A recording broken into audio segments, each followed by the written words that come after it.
أعوذ بالله من الشيطان الرجيم. بسم الله الرحمن الرحيم. يا أيها المزمل قم الليل إلا قليلا نصفه أو انقص منه قليلا أو زد عليه ورتل القرآن ترتيلا إنا سنلقي عليك قولا ثقيلا إن ناشئة الليل هي أشد وطئا وأقوم قيلا إن لك في النهار سبحا طويلا واذكر اسم ربك وتبتل إليه تبتيلا رب المشرق والمغرب لا إله إلا هو فاتخذه وكيلا واصبر على ما يقولون واهجرهم هجرا جميلا وذرني والمكذبين أولي النعمة ومهلهم قليلا إن لدينا أنكالا وجحيما وطعاما ذا غصة وعذابا أليما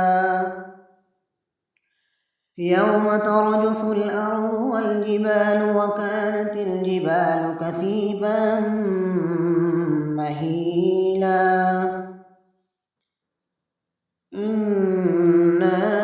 أرسلنا إليكم رسولا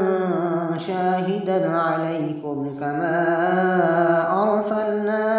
إلى فرعون رسولا فعصى فرعون الرسول فأخذناه أخذا وبيلا فكيف تتقون إن كفرتم يوما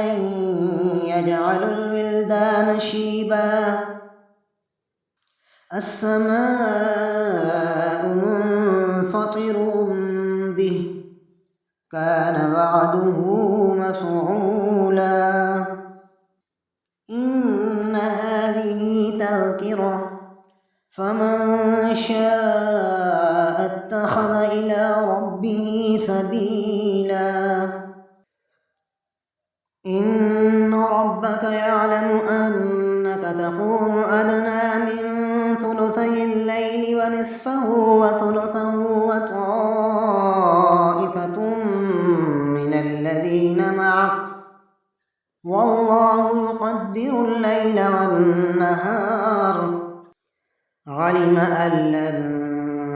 تحصوا فتاب عليكم فاقرؤوا ما تيسر من القرآن علم أن سيكون منكم مرضى وآخرون يضربون في الأرض يبتغون من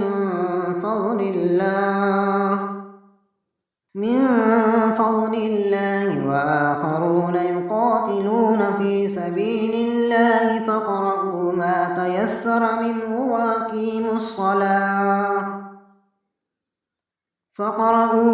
تيسر منه وأقيموا الصلاة وآتوا الزكاة وأقرضوا الله قرضا حسنا وما تقدموا لأنفسكم من خير تجدوه عند الله هو خيرا وأعظم أجرا واستغفروا الله إن الله غفور رحيم صدق